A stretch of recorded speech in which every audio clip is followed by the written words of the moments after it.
Alors, Bezat Hashem, quand Kippour tombe un vendredi soir, ça veut dire Shabbat, comme cette année.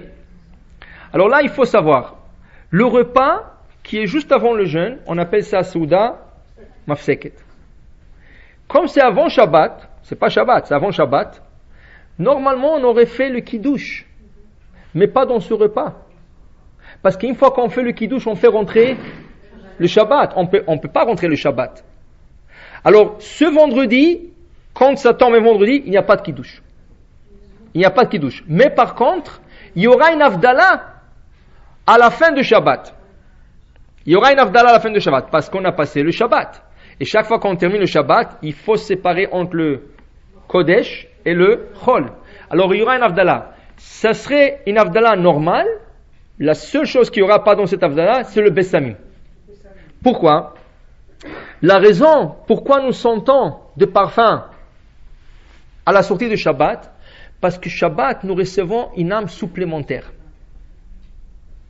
Maintenant, l'âme, quand Shabbat termine, cette âme supplémentaire quitte.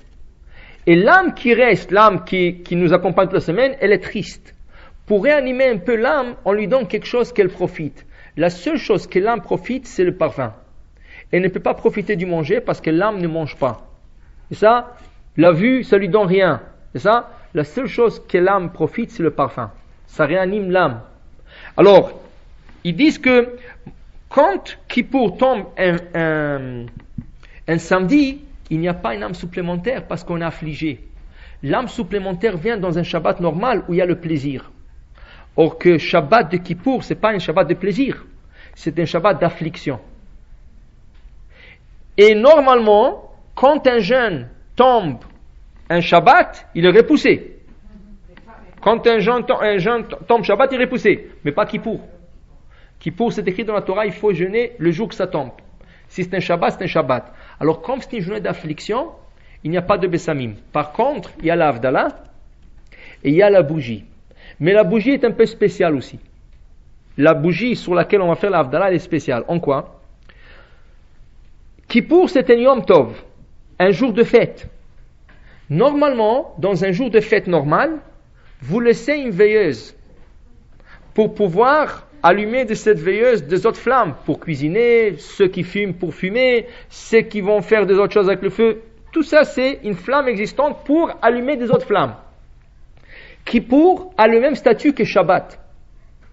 Tout ce qu'on n'a pas le droit de faire Shabbat, on n'a pas le droit de faire Kippour. Alors maintenant, comment on montre que Kippour est différent de toutes les autres fêtes? La manière que nos sages ont trouvé de le montrer, c'est en allumant une bougie avant le début de la fête. Une bougie, on va dire, de 48 heures pour être plus sûr. On la laisse allumer toute la fête. Et Motsae Kippour, à la fin de Kippour, on fait la Havdalah sur cette bougie. Ça montre quoi? Ça montre que cette bougie a été allumée depuis de la veille, mais je n'ai pas pu l'utiliser. Ça veut dire qu'on ne peut pas allumer une nouvelle bougie pour faire la Havdalah. Parce que là, une nouvelle bougie, ça ne donne rien. Il faut le faire sur une bougie qui a été allumée et on n'a pas utilisé pour montrer que quoi, je n'ai pas utilisé jusqu'à maintenant, c'est rien que maintenant je peux commencer à l'utiliser.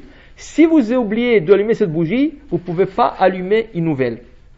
Sauf si vous avez un voisin qui a allumé sa bougie, vous pouvez prendre une bougie et aller allumer de sa bougie, de sa flamme à lui. Mais allumer avec des allumettes ou n'importe quelle autre source, on ne peut pas. Alors vous en passez, vous faites que la Havdalah sur le vin. Boré Priya Gefen et Amavdil Ben Kodesh Lechol. Mais si vous vous rappelez, ce serait bien, vous faites aussi la Havdalah sur la bougie, Boré Meoré Aesh, et vous continuez. La seule chose qu'on ne fait pas, c'est le Bessamim. Faites-vous un signe. Il y a beaucoup qui vont allumer des bougies de Neshama pour les âmes, des parents, des grands-parents, de tout. Alors, c'est pareil, une bougie un peu plus grande que les bougies de Neshama. Les bougies de Neshama sont de 26 heures. Alors, ils sont juste. Ils arrivent juste. C'est pas grave, c'est bon. Mais cette bougie, il faut qu'elle dure. Alors, elle est un peu plus grande. C'est pour ça qu'on dit de 48 heures ou de 72 heures. C'est ce qui vous arrange. Et vous la laissez là-bas et ça va vous rappeler que après, vous allez faire aussi la Havdalah sur cette bougie.